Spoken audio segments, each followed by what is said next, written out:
The Next Frontier, Emotional Sobriety by Bill Wilson.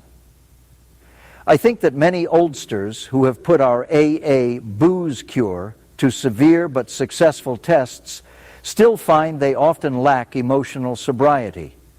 Perhaps they will be the spearhead for the next major development in AA, the development of much more real maturity and balance, which is to say humility, in our relations with ourselves, with our fellows, and with God. Those adolescent urges that so many of us have for top approval, perfect security, and perfect romance, urges quite appropriate to age 17, prove to be an impossible way of life when we are at age 47 or 57.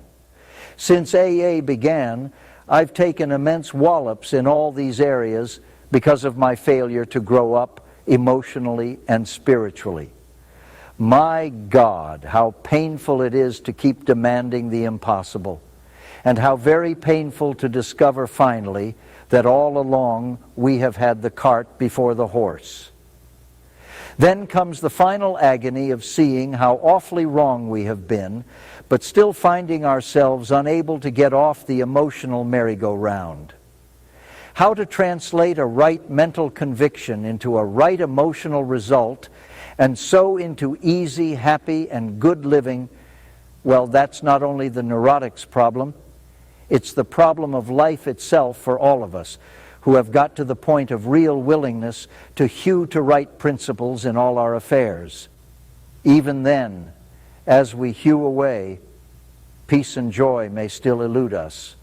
That's the place so many of us AA oldsters have come to. And it's a hell of a spot, literally. How shall our unconscious, from which so many of our fears, compulsions, and phony aspirations still stream, be brought into line with what we actually believe, know, and want? How to convince our dumb, raging, and hidden Mr. Hyde becomes our main task. I've recently come to believe that this can be achieved. I believe so because I begin to see many benighted ones, folks like you and me, commencing to get results. Last autumn, several years back, depression, having no really rational cause at all, almost took me to the cleaners.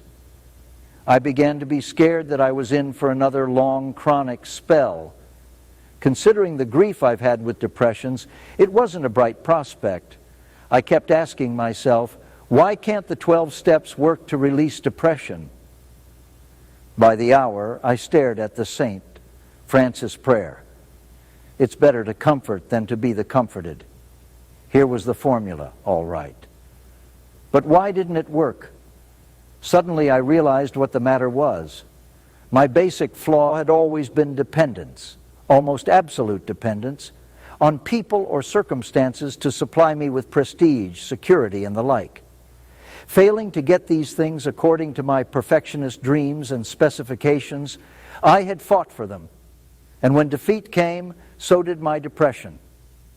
There wasn't a chance of making the outgoing love of St. Francis a workable and joyous way of life until these fatal and almost absolute dependencies were cut away.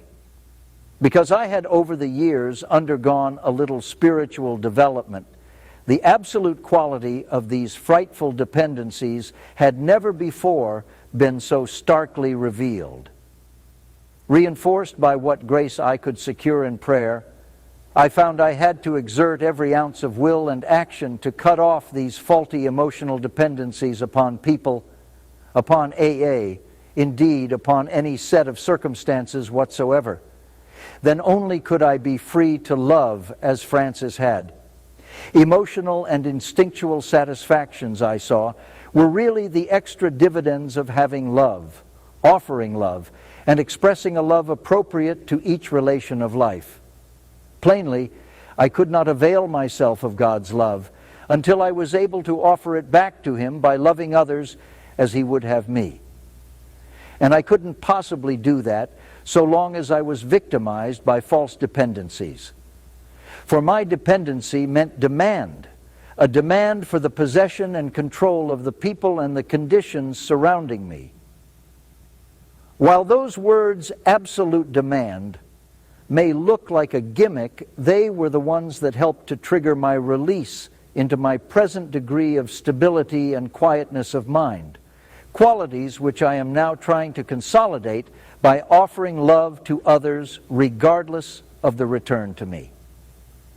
This seems to be the primary healing circuit, an outgoing love of God's creation and His people, by means of which we avail ourselves of His love for us.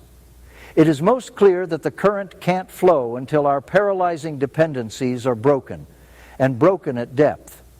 Only then can we possibly have a glimmer of what adult love really is. Spiritual calculus, you say? Not a bit of it. Watch any AA of 6 months working with a new 12-step case. If the case says, "To the devil with you," the 12-stepper only smiles and turns to another case. He doesn't feel frustrated or rejected. If his next case responds and in turn starts to give love and attention to other alcoholics, yet gives none back to him, the sponsor is happy about it anyway. He still doesn't feel rejected. Instead, he rejoices that his one-time prospect is sober and happy. And if his next following case turns out in later time to be his best friend or romance, then the sponsor is most joyful. But he well knows that his happiness is a byproduct, the extra dividend of giving without any demand for a return.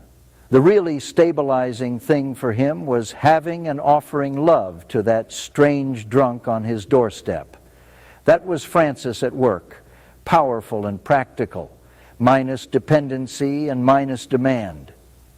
In the first 6 months of my own sobriety, I worked hard with many alcoholics. Not a one responded, yet this work kept me sober. It wasn't a question of those alcoholics giving me anything. My stability came out of trying to give, not out of demanding that I receive.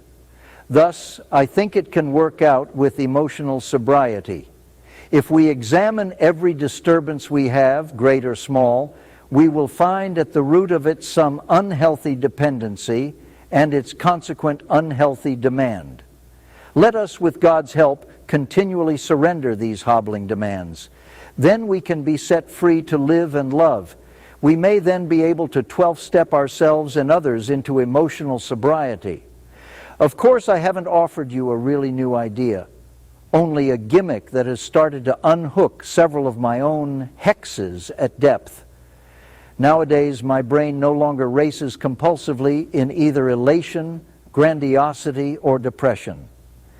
I have been given a quiet place in bright sunshine.